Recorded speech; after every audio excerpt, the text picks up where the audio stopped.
Bonjour les amis, j'espère que vous allez bien. Aujourd'hui on se retrouve pour une nouvelle vidéo, alors placée sous le signe des jeux vidéo cette fois. Et plus précisément, on va parler dans cette vidéo des prochains JRPG et Action RPG que je trouve, alors c'est subjectif, les plus intéressants donc qui vont nous être délivrés ces prochains mois. Alors je me suis arrêté jusqu'à la fin de l'année, donc en gros c'est de la rentrée là, de septembre. Jusqu'à novembre. C'est voilà, il y a quelques jeux, quelques JRPG et Action RPG que je trouve très intéressants. Donc là, pour commencer, de toute façon vous le voyez avec la bande annonce, avec le trailer, c'est un trailer de Tales of Arise. Donc bon, c'est clairement celui que j'attends le plus. Donc Tales of Arise développé par Bandai Namco. C'est édité par Bandai Namco aussi. Donc en fait c'est une série d'action RPG qui existe depuis 25 ans, donc ils ont fêté leurs 25 ans là il y a très peu de temps, il y a quelques mois, et en fait c'est un épisode qui est placé sous le signe du renouveau pour un petit peu rebooster la série, que ce soit en termes de mécanique et en termes graphiques, surtout en termes de technique, parce qu'effectivement on dit toujours qu'à chaque fois les Tales of ils sont un petit peu en retard techniquement. Là par contre voilà, c'est vraiment ultra honorable. Alors ça sort, c'est cross-gen, ça sort sur PS4, PS5. Donc comme vous le voyez le 10 septembre en 2021, donc très bientôt, dans même pas un mois et demi. Donc PS4, PS5, PC, Xbox One et Xbox Series, la totale. Et donc là il y a un deuxième trailer. Et en fait, donc au niveau de la thématique, ça va être un peu plus sombre. Que c'est placé sous le signe de l'esclavage, vu que les Danann, il y a c'est un monde où il y a deux planètes en fait. Il y a Danann et Rena, et en fait Rena ils sont un peu vénérés comme des dieux, et les Danann, eux du coup ils sont un peu traités comme des esclaves, voilà, ils sont. Et le but va être pour Alphen, qui est l'épéiste, et Shion, la femme qui a les fusils, le fusil, plus leurs amis, leurs compagnons qui va les rejoindre. Ça va être évidemment de mettre un terme au joug des esclavagistes. Et évidemment, il y aura toujours les Arthès. On pourrait faire des enchaînements d'attaques, des combos avec les Arthès. Des combos avec des attaques simples et des Arthès plus magiques, avec des techniques plus développées. On pourrait faire plein de combos. Et on pourrait même faire des finishes, rallonger le combo avec un partenaire, un peu à la manière de Tales of Exilia, pour ceux qui l'ont fait. Vous savez très bien, voilà, il y a une attaque supplémentaire qu'on peut faire avec un partenaire. Comme ça permet de rallonger le combo. Et c'est des attaques évidemment super poussées, super belles, un petit peu animées. Et on voit là au vu du trailer, le jeu est magnifique. Il y aura aussi des séquences animées. Donc effectivement ça va être un épisode qui va être super sympa. Donc le 10 septembre 2021 sur quasiment toutes les consoles sauf Switch. Alors ensuite le deuxième jeu, là j'ai fait dans l'ordre chronologique en fait. Donc le jeu suivant, donc toujours au mois de septembre, ce sera Ni no Kuni 2 Revenant Kingdom. Alors ça sera la Prince Edition. Donc en fait c'est un jeu qui est déjà sorti en mars 2018, qui était sorti sur PS4 et PC à l'époque, et cette fois donc le 17 septembre ce sera la version Switch. Alors un petit peu longtemps après, c'est vrai que ça fait comme plus de 3 ans, ça fera 3 ans et demi même en septembre, mais bon malgré tout c'est un très bon jeu, donc c'est quand même une bonne nouvelle pour ceux qui ont la Switch, d'avoir ce portage. Et on avait vu un trailer, bon là c'est un trailer PS4 que je vous ai montré, parce que j'ai pas voilà, c'est un peu compliqué avec les trailers Switch. Bon néanmoins ça va être quasiment la même chose, dans tous les cas. Moi je fais confiance, on a vu les trailers à l'E3, voilà, c'est quand même honorable, et c'est un JRPG donc un peu classique dans ses mécaniques, enfin en tout cas c'est action RPG, donc on pourra se battre en temps réel. Et il y aura aussi une mécanique de gestion de royaume, parce qu'en fait Evan, donc celui qui a les oreilles de chien, donc il a été repoussé de son royaume. En fait il y a eu un coup d'état, et du coup lui il va essayer de construire un nouveau royaume, et du coup il il y aura un aspect gestion de royaume. On devra développer notre propre royaume. Donc ça c'était intéressant. Il y a aussi des petits combats de troupes en fait, pour varier un peu les gameplays. Donc du coup ça c'est bien, ils ont vraiment fait des choses pour varier les gameplays. Et là, pour info, c'est des extraits, des images d'un des 2 DLC qui avait accompagné le jeu avec le Season Pass. Alors ce qui est bien dans la Prince Edition sur Switch, je vais vous donner le détail, il y a tout un contenu gratuit, donc tout le Season Pass qui était sur PS4 est compris. Donc le jeu Switch comprend le jeu complet, le DLC Adventure Pack, donc ça c'est des petits objets en plus. Donc le DLC, le Dédale du Roi Fantôme, donc ça c'est le premier DLC, et le DLC La Légende de l'Almanach du Magicien, donc ça c'est le deuxième DLC qui vous est exposé ici en illustration en fait. Et en plus, on peut dire que le pack d'équipement du prince comprend 5 médiperles dorées, 5 larmes de déesse, 5 steaks hachés aux légumes, 5 menacés, un set d'épées supplémentaires pour Evan et Roland, la bague d'Helio, le pendentif d'Helio et 10 flancs de joie. Donc ça voilà, donc c'est du coup une version complète. Vous aurez rien à rajouter de plus, il n'y aura pas de DLC en plus, tout est compris dans le jeu. Donc ça effectivement c'est quand même appréciable. Donc pour récompenser les joueurs Switch du coup qui ont été patients finalement, qui ont attendu plus de 3 ans. Donc ça vaut le coup, clairement il y a le Season Pass, tous les DLC, les objets, tout est compris dedans. Et franchement vous pouvez le faire, moi je l'ai fait sur PS4. Voilà, vous pouvez y aller les yeux fermés, le jeu est magnifique, il est intéressant, l'histoire est intéressante, le gameplay est sympa. Alors ça change par rapport au premier épisode, parce que le premier épisode c'était un petit peu plus classique, en mode JRPG, tour par tour, enfin c'est pas tellement tour par tour, mais c'est un peu temps réel, mais on gérait avec des familiers, un peu la Pokémon en fait. Donc c'était pas tellement du tour par tour précisément, même s'il fallait un peu attendre que ça se recharge certaines choses. Donc, il y avait un côté un peu tour par tour, mais la Pokémon, c'était un peu voilà. Mais là c'était vraiment, là le 2, Ni no Kuni 2, c'est vraiment action RPG pur et dur. Et le jeu est magnifique, l'histoire est intéressante. Et c'est Level 5 qui a développé le jeu, qui avait fait le premier Ni no Kuni déjà. Et le Ni no Kuni 2 se situe 100 ans après le premier. Alors, troisième jeu à sortir du coup en septembre, après Ni no Kuni 2 qui sort le 17 septembre. Donc c'est Dragon Ball Z Kakarot sur Switch. Pareil, c'est un portage. Il est déjà sorti sur PS4 et aussi sur Xbox One. Il était sorti l'année dernière, je crois en janvier de 2020. Je crois le 20 de mémoire, comme ça, je suis pas sûr, mais je crois.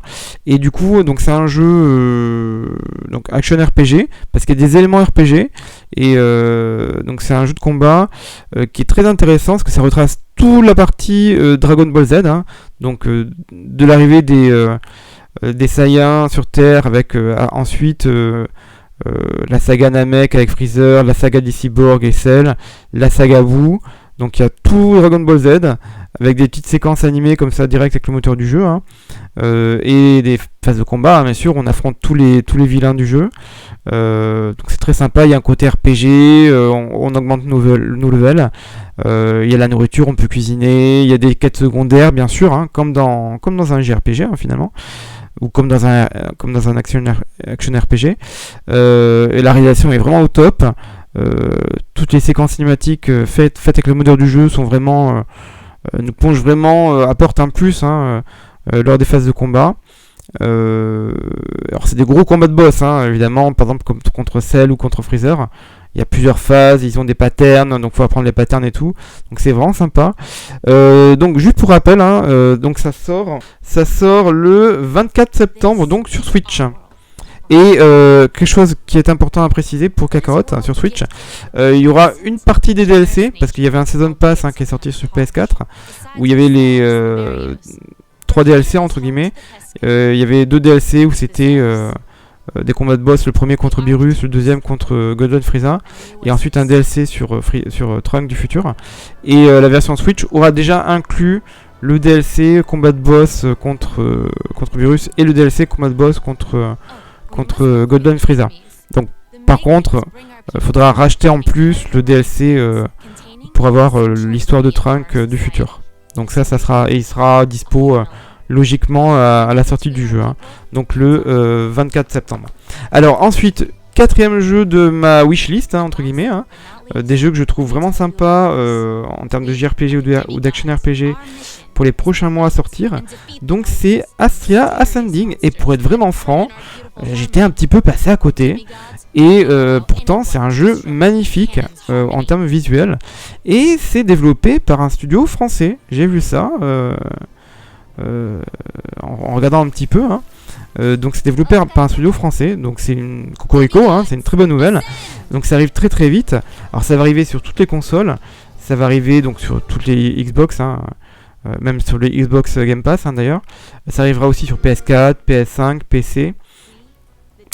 Switch aussi, il me semble, hein, de mémoire, il me semble bien que oui, Switch aussi. Et ça arrivera le 30 septembre. Hein. Alors par contre, sur différents sites pour les précos, j'ai vu différentes dates, hein, je sais pas, sur la Fnac ils ont annoncé 30 octobre, alors qu'à la fin là, de ce trailer là, il y aura indiqué 30 septembre, hein, vous pourrez voir, hein, de toute façon ça sera noté. C'était le trailer de l'E3. Je crois sur le site du Cultura, je crois qu'il y a marqué 16 septembre, enfin bon. Donc du coup, personne n'est d'accord sur les dates. Donc je pense que bon, d'ici le mois d'août, ça va se... peut-être qu'il y a eu une mauvaise communication entre l'éditeur et les distributeurs, ça peut arriver. Hein. Donc ça, moi je m'inquiète pas trop. S'il y a eu marqué 30 septembre à l'E3, pour le trailer de l'E3, vu que c'était au mois de juin, il y a un mois, enfin un mois et demi, bon, logiquement...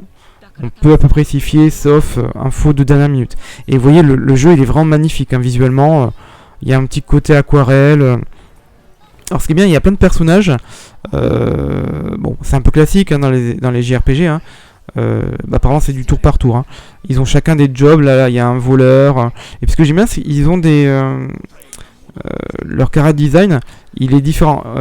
Il est original surtout. Alors là on a un sorcier un petit peu costaud, un géant costaud. Alors, il a un peu une tête de lion je crois. Alors que d'habitude bon les sorciers c'est plutôt des mages barbus un peu fins ou des sorcières, tout ça. Il y avait un voleur aussi, on l'a vu un peu plus haut, un peu avant, hein.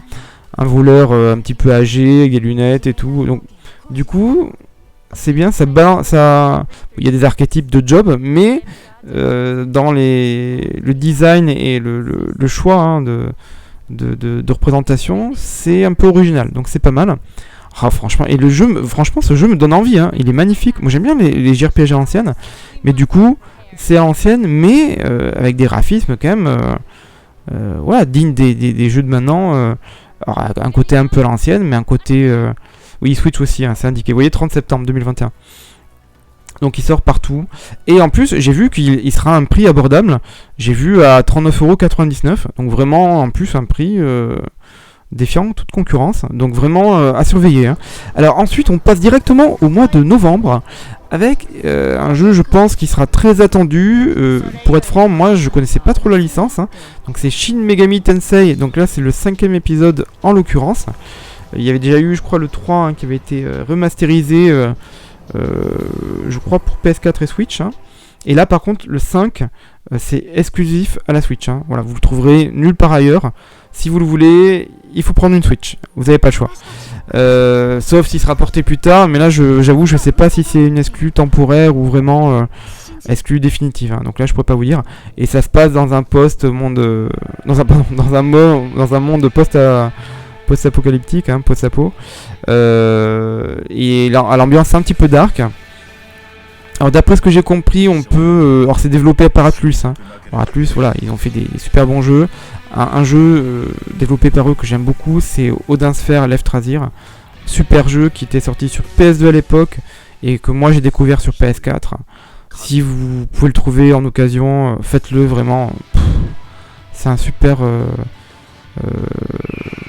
c'est un RPG mais en scrolling horizontal, c'est un peu particulier, mais il est vraiment magnifique et super intéressant, vraiment allez-y. Hein. Donc là c'était pour la parenthèse. Donc Shin Megami Tensei, donc c'est souvent dans des mondes post-apo, hein, d'après ce que j'ai vu. Et en fait ça a une particularité, on recrute des démons, et on peut les soudoyer, les payer, leur donner de l'argent pour les recruter, ou je crois qu'il y a d'autres moyens. Et ce qui est intéressant aussi, alors là il est très très beau le jeu, franchement. Le 3, bon, vu que c'est un remaster d'un jeu PS2 d'ailleurs, bon, les graphismes étaient pas pareil, hein, même si c'était remasterisé, c'était lissé, mais là vraiment les graphismes sont très beaux, les démons sont super beaux, les attaques vraiment, voilà, les effets sont jolis, et du coup on peut recruter des démons, et on peut même les fusionner, donc ça c'est vraiment sympa aussi. Donc, par contre il paraît que le jeu est dur, en tout cas que la série voilà, est exigeante en termes de... Voilà, qu'on meurt souvent en fait, hein. Mais par contre c'est dur au début. Bon, c'était pour le 3 hein, dont je vous parle, hein, parce que j'avais un petit peu lu le test du 3, j'avais vu une vidéo test, et mais que du coup une fois qu'on fait un petit peu sa team de démons et tout ça, que la difficulté s'étiole un petit peu, c'est un peu plus simple. Mais voilà, c'est un peu le début, faut rentrer dans les mécaniques de jeu, voilà, faut pas lâcher quoi. Mais voilà, le truc des fusions de démons, ça peut être intéressant. Donc à surveiller, donc développé par Atlus, hein, et aussi donc édité par Sega. Et ça sort le 12 novembre 2021. Hein. Donc ça se rapproche aussi malgré tout. Et donc là, il y a une petite scène de fin par rapport au trailer. Et du coup, un dernier jeu dans ma sélection. Donc, encore une fois, c'est ma sélection, c'est subjectif.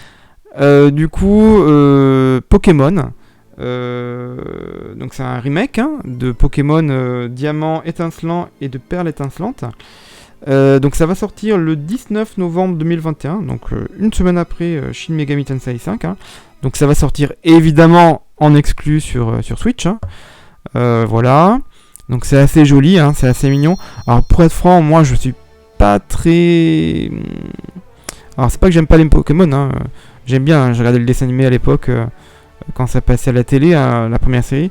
Mais j'avoue, j'ai un peu loupé les jeux, je suis un peu passé à côté, hein, dans ma carrière de gamer, entre guillemets, hein, dans ma vie de gamer plutôt. Donc je sais pas, à voir. Faudrait que je fasse un jeu Pokémon un jour. Hein. En tout cas, c'est l'air mignon. Ça me fait penser un peu à Link's Awakening dans l'esprit graphique.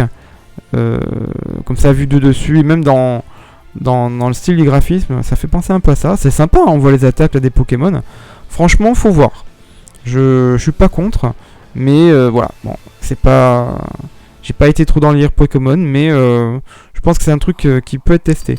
Donc, et ça sort, comme je vous l'ai dit, le 19 novembre 2021 sur Switch. Bah écoutez, pour moi j'en ai fini pour cette vidéo. Merci de m'avoir suivi et à bientôt. Et n'hésitez pas à vous abonner hein, pour soutenir la chaîne et à liker et à partager les vidéos. Merci à vous. Ciao.